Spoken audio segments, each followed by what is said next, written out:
So let us start our new topic. This is electric field.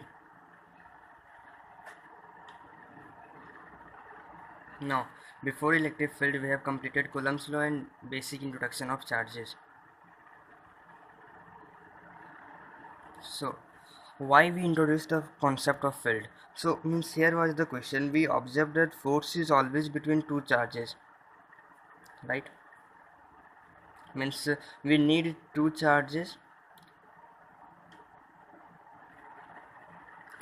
for there to exist Coulomb's force. Now the question is, means let us remove this charge q, then there is nothing because of this charge q. Now this was the question that scientists tried to answer, and they came up with the concept of fields. Now they introduced the concept that when there is a single charge, then it produces a field everywhere around its space. Now this field interacts with these charges and produces force. So when there is no q, there is still some field here. This was the thing. So for electric field,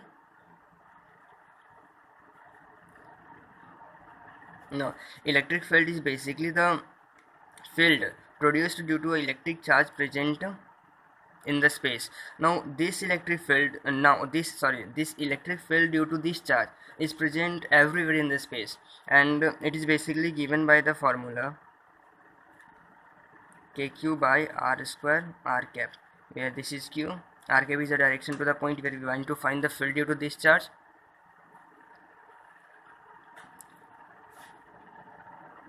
Now we know that force is equal to kqq by r square r cap. So here is the point. From here we can get what? F is equal to q into e r cap. Sorry, vector, I forget the vector. So this is a charge q, it produces a field er at certain point. Now we brought a charge q, then it will experience a force due to this charge. Now this charge is producing a field this, and this field is the region for this force. So we get the force is equal to q er. So now definition of electric field particularly. Now we can observe that F is equal to kqq by r square r cap. Now if we keep q is equal to +1 coulomb, then what we get is F is equal to kq by r square r cap, which is nothing but electric field due to q. So we can define electric field is the force force experienced by a unit positive charge when it is brought in contact with this q, not in contact with here. So how can we define electric field?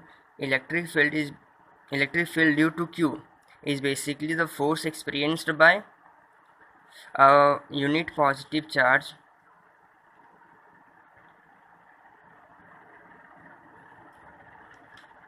due to the presence of this q. Now means here there is two things. This is q. Now this q is producing the electric field, and we defined how we defined electric fields. Electric field is force experienced by q due to q by q. So now this q is called test charge, and this is used to test the electric field produced by q at that point. And this q, this is called source charge, the reason why there is an electric field. Now whenever we are we bring a test charge to experience the electric field, now this will exert a force on this q. This is normal, means this is Newton's third law.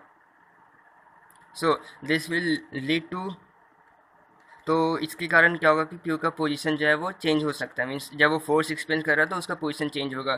तो चूँकि हमें ये जो system है उसको equilibrium नहीं, stable रखना है, तो उसके लिए हम क्या कहते हैं, सम अनस्पेसिफाइड फोर्स लगाते हैं जो कि इस क्यू के कारण जो इलेक्ट्रिक फोर्स है उसको काउंटर पार्ट करता है, और इस कारण से ये उसी पोजीशन पे रहता है ना। ये अनस्पेसिफाइड फोर्सेस कुछ भी हो सकता है हम क्यू को पकड़ के रखें वहाँ पे, या सर्टेन इक्विलिब्रियम कंडीशन कुछ लगा करके हम इसको उसी पोजीशन पे रखें।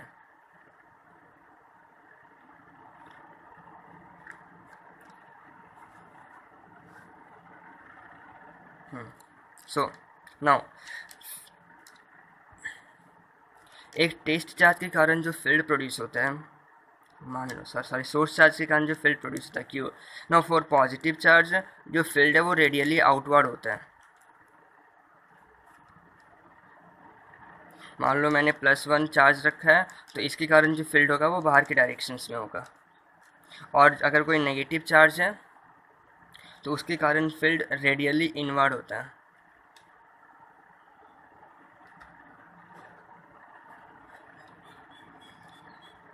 नो, तो इसको हम लोग समझे कैसे, ये तो हो गया रेडियली इनवर्ड का। कहने का मतलब क्या है, जो डायरेक्शन होगा इलेक्ट्रिक फील्ड का वो रेडियल डायरेक्शन में होगा और वो बाहर की तरफ होगा।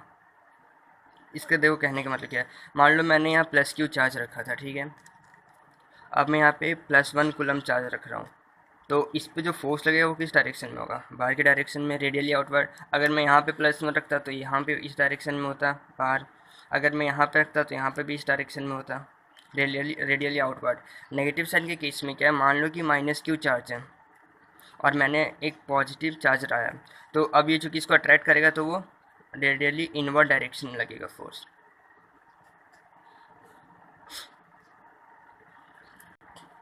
नाउ जो थर्ड पॉइंट है इलेक्ट्रिक फील्ड के बारे में, क्या है, electric field due to a point charge के बारे में, वो क्या है कि electric field is equal to KQ/R²।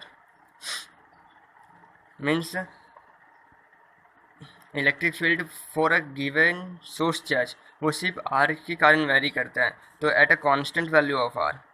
Simple means 3D space में वो स्फीयर होगा, तो यहाँ पे मीन्स इलेक्ट्रिक फील्ड हर जगह सेम होगा एक स्फीयर पे। तो इससे कहने का मतलब क्या है कि E जो है वो स्फेरिकली सिमेट्रिकल होता है।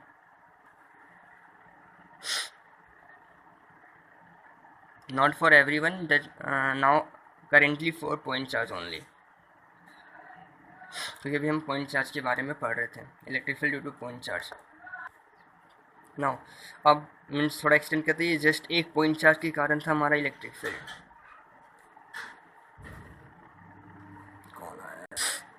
No, electric field due to multiple charges, बहुत सारे चार्जेस हैं, हम मान लो इलेक्ट्रिक फील्ड निकालना चाहते हैं। मान लो मुझे P पॉइंट पे इलेक्ट्रिक फील्ड निकालना है, and P is at a distance of RP। यहाँ Q1 है R1 पे, ये Q2 है Rn पे, Q1 है, ठीक है, dot dot dot dot. No, electric field due to 1 क्या होगा, now we all know what this is basically R1P vector. और चूँकि अगर हम इसको अभी पॉजिटिव Q1 अभी मीन्स पॉजिटिव मान के चले, तो इसका चार्ज क्या हो जाएगा, KQ इस डायरेक्शन में होगा, radially outward.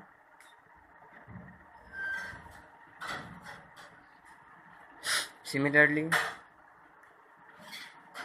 Q1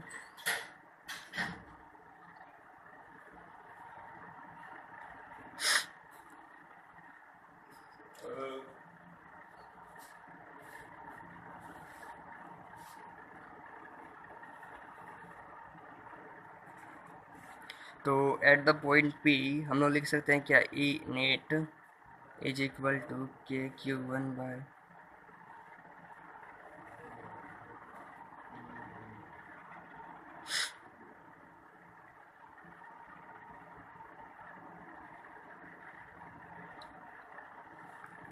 is equal to summation of I equal to 1 to n KQI/RIP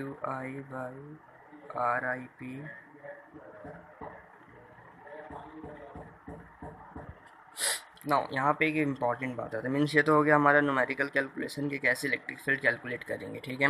अब जो बात आता है इलेक्ट्रिक फील्ड से रिलेटेड, सिंपल सा बात है, मीन्स हमें इलेक्ट्रिक फील्ड का ज़रूरत पड़ा ही क्यों। मीन्स हम तो ये काम फोर्स निकाल के भी कर सकते थे, फोर्स निकाल के क्यू से डिवाइड कर दो, मीन्स फोर्स ही निकालने के लिए बेसिकली इलेक्ट्रिक फील्ड कर रहे हैं, तो हम इलेक्ट्रिक फील्ड तो नॉर्मल कूलम्स लॉ से भी निकाल सकते हैं। तो इसका सिग्निफिकेंस क्या है, तो मीन्स इसका रियल टाइम सिग्निफिकेंस हमें तब मिलेगा जब हम इलेक्ट्रोमैग्नेटिक वेव्स में जाएंगे। इलेक्ट्रोमैग्नेटिक वेव्स में पार्टिकुलरली क्या होता है कि उसमें इलेक्ट्रिक फील्ड टाइम के साथ वैरी करते हैं, और उस वेरिएशन के कारण जो है वो मैग्नेटिक फील्ड क्रिएट होता है। तो ये जो है एग्जिस्टेंस ऑफ इलेक्ट्रिक फील्ड, जिसके कारण कि मैग्नेटिक फील्ड आ रहा है फिर इलेक्ट्रिक फील्ड आ रहा है, यही जो है उसी कारण हमारा इलेक्ट्रोमैग्नेटिक वेव्स जो है वो एग्जिस्ट करते हैं। सो इसका मीन्स इलेक्ट्रोमैग्नेटिक वेव्स का सिग्निफिकेंस पार्टिकुलरली तब है जब हमारे पास वेरिंग इलेक्ट्रिक फील्ड होगा। और अभी हम लोग आगे देखेंगे और भी मीन्स न्यूमेरिकल कैलकुलेशंस कैसे करते हैं इलेक्ट्रिक फील्ड से। सो तो मीन्स ये हमने पढ़ा था electric field due to discrete charges ना। अब आएगा electric field due to continuous distribution.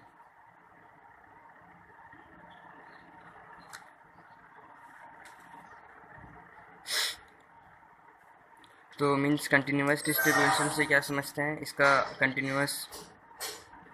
Continuous distribution का मतलब हो गया कि एक बॉडी है वो कम्प्लीटली चार्ज है, तब इसके कारण जो है वो इलेक्ट्रिक फील्ड कैसे निकालेंगे।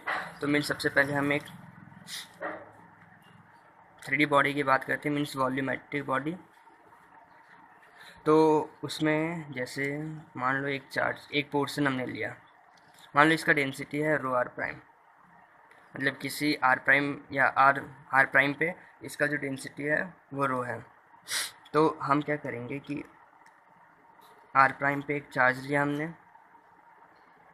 तो वहाँ का जो चार्ज होगा वो क्या हो गया, D Q is equal to rho of R prime into D V, basically D V volume into density, this will give me charge.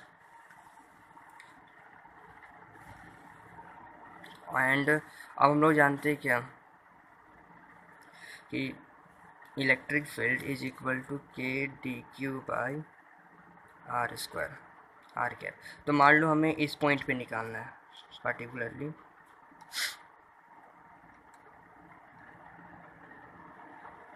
यहाँ पे निकालना है मान लो, तो ये हमारा हो जाएगा मीन्स रुक जाओ पी पॉइंट पे हमें निकालना है। तो electric field is equal to क्या हो जाएगा, K into D Q by, इसको हम लोग मान लो R1 लिखते हैं अभी फॉर नाउ, R1 वेक्टर तो whole square into R1 cap.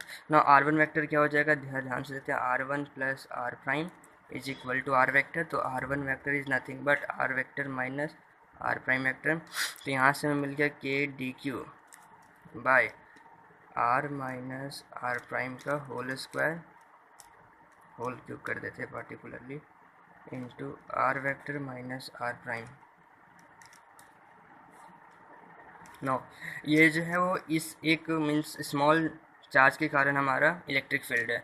To calculate whole हमें पूरे बॉडी पे इंटीग्रेट करना होगा, तो ई नेट, ये डी था हमारा, E net is equal to हो जाएगा integral K D Q by R minus R prime whole cube into R minus R prime. No देखो यहाँ एक इम्पॉर्टेंट फैक्टर है, मीन्स हमारा जो है D Q, now this dq is different at different r primes, अलग अलग r prime पे इसका वैल्यू अलग है। हमारा r चूँकि सेम रहने वाला, पॉइंट तो हम वैरी नहीं कर रहे, पॉइंट किसी एक ही इलेक्ट्रिक फील्ड का निकाल रहे हैं, तो हमारा इंटीग्रल जो है वो r प्राइम पे होता है। तो ये हो जाएगा k डी क्यू क्या था हमारा, ऊपर से rho r prime D V by R minus R prime cube into R vector minus this. Simple, हमें इस पे इंटीग्रेट करना है, ये याद रखना, हमें आर पे नहीं करना, आर तो हमारा फिक्स, आर वैरी नहीं कर रहा, हमारा वैरी जो कर रहा है वो है आर प्राइम, बॉडी के अंदर का हर एक पार्ट का डिस्टेंस, जो हमने हर एक एलिमेंट लिया उसका डिस्टेंस, ठीक। तो उसी तरह हम, ये तो वॉल्यूम था, प्लेनर बॉडी के लिए भी निकाल सकते हैं। फॉर प्लेनर बॉडी एरिया होगा हमारा ds और सरफेस चार्ज डेंसिटी होगा डी आर प्राइम। तो फिर उस केस में क्या हो जाएगा, ई नेट इज इक्वल टू के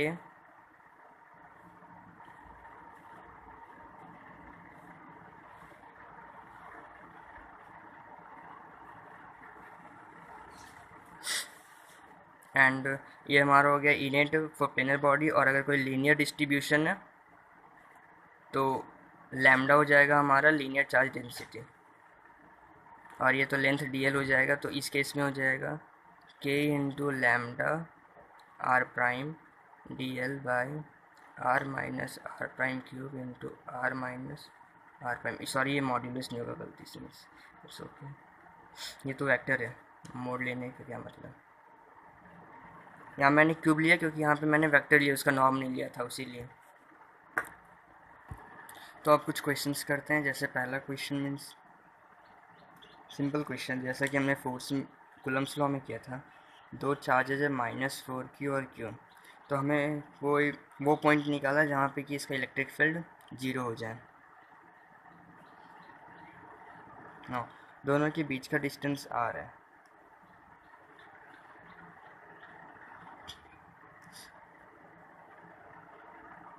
तो मीन्स चलो थोड़ा सा विजुलाइज करके देखते हैं कहाँ पे इलेक्ट्रिक फील्ड 0 हो सकता है ना। देखो इस केस में मीन्स इस साइड में जाते हैं हम लोग। तो मान लो कि यहाँ से इसका डिस्टेंस कितना है, x1 है, ठीक है। तो इस चार्ज का डिस्टेंस यहाँ से कितना हो जाएगा, sorry r plus x1 no, क्योंकि इसका मैग्नीट्यूड कम है, ध्यान से देखना। तो इसके कारण जो पहले देखो, पहला बात क्या है, इसके कारण इलेक्ट्रिक फील्ड इस डायरेक्शन में होगा और इसके कारण इलेक्ट्रिक फील्ड इस डायरेक्शन में होगा। तो देयर आर चांसेस कि यहाँ पे इलेक्ट्रिक फील्ड 0 हो सकते हैं। अब देखो क्या करना है। अब चूँकि यहाँ पे ध्यान से देखना है कि electric field due to this Q क्या हो जाएगा, K Q by x1 square, and electric field due to this one minus k4q by r plus x1 का होल स्क्वायर। अब ध्यान से देखो, इसका न्यूमरेटर बड़ा है, डिनोमिनेटर भी बड़ा है। इसका न्यूमरेटर छोटा है, डिनोमिनेटर भी छोटा है। मीन्स कोई ऐसा पॉइंट हमें मिल सकता है जहाँ पर कि ये 0 होने के चांसेस हैं, कट सकते हैं दोनों। तो अब अगर हम लोग सेकेंड केस में चलते हैं, मीन्स इस साइड में भी ये इसको इधर फोर्स लगाएगा, ये इसको इधर फोर्स लगाएगा।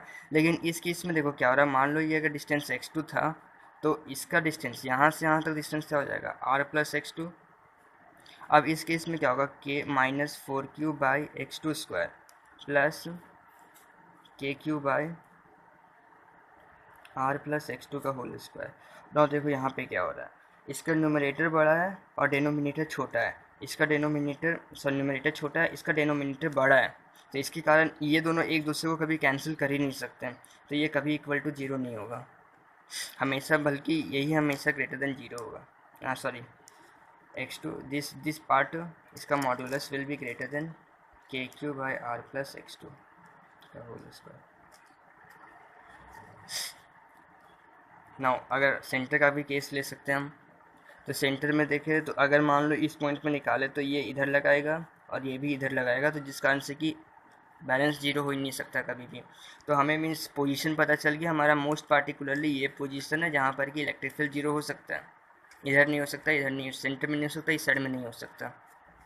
तो चलो अब हम लोग कैलकुलेट करते हैं सिंपल सा। -4q, ये डिस्टेंस r है, ये q है, ये x1 है,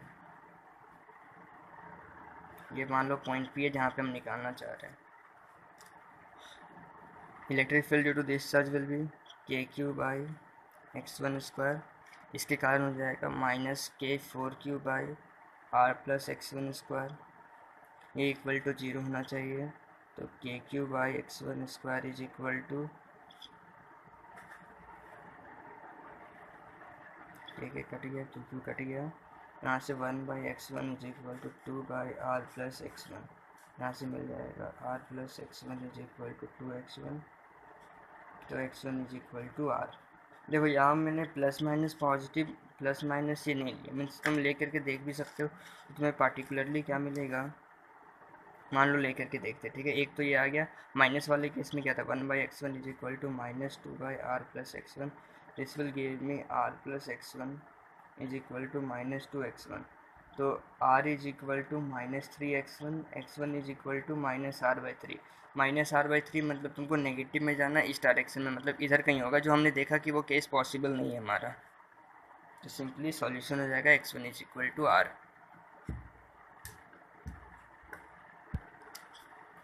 तो एक लास्ट क्वेश्चन आज के लिए बस ना, इसमें क्या है कि हमें ओरिजिन पे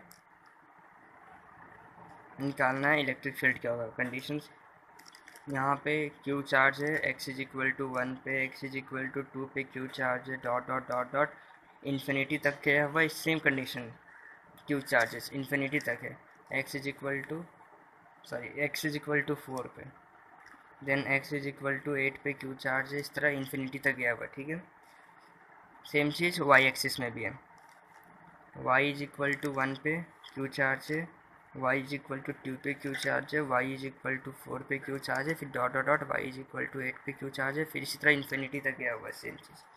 तो हमें इलेक्ट्रिक फील्ड निकालना है एट ओरिजिन। तो जो x एक्सिस में जो है इसका इलेक्ट्रिक फील्ड एट ओरिजिन क्या हो जाएगा, ये due to x axis charges, इसके कारण क्या होगा k3/1² प्लस इसके कारण k3/2² प्लस इसके कारण k3/4² plus k3/8² plus dot dot dot infinity.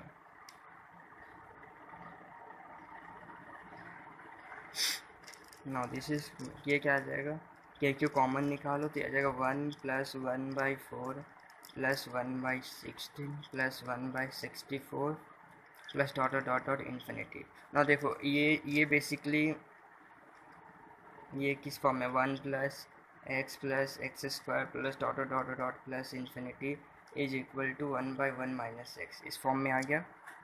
Infinite sum of arithmetic progression where x is less than mod of x is less than 1। Same चीज़ here है, मोड ऑफ x क्या है हमारा यहाँ पे 1/4 है। तो हमारा ये सम क्या हो जाएगा, k3 1/1 - 1/4, this is nothing but 3/4 k3। Similarly, e of y axis, same case, k3/1² plus k3/2² plus dot dot dot dot dot infinity तक जाएगा, जो अल्टीमेटली सम करके 1/1 - 1/4 3k3/4 आएगा। लेकिन देखो इसके कारण जो होगा मीन्स एक्स एक्सिस के चार्जेस के कारण जो फोर्स होगा वो -i डायरेक्शन में होगा, और वाई एक्सिस वालों के कारण -j डायरेक्शन में होगा। तो ये हो जाएगा -i, ये हो जाएगा -j। तो E net is equal to क्या हो जाएगा, 3k3/4 i cap with negative sign -3k3/4 j cap. E net का modulus is equal to √2 3√2/4 k3 means, sorry यहाँ पे थोड़ा सा गड़बड़ी हो गया, मीन्स ये 4/3 हो जाएगा। सिमिलरली यहाँ पर भी 4/3 होगा, तो ये 4 3 4 3 हो जाएगा। तो अल्टीमेटली ये 4√2/3 मीन्स 4√2/3 k3 है। मीन्स यहाँ पे मैं थोड़ा गड़बड़ा गया, ये हो जाएगा 4/3 k3। ठीक है, आज के लिए बस इतना ही। अगले में हम लोग देखेंगे मीन्स कंटिन्यूअस चार्ज डिस्ट्रीब्यूशन के कारण जो इलेक्ट्रिक फील्ड प्रोड्यूस होता है, उस पर हम लोग देखेंगे किस प्रकार से होता है, कैसे कैलकुलेट करते हैं बेसिकली। बस।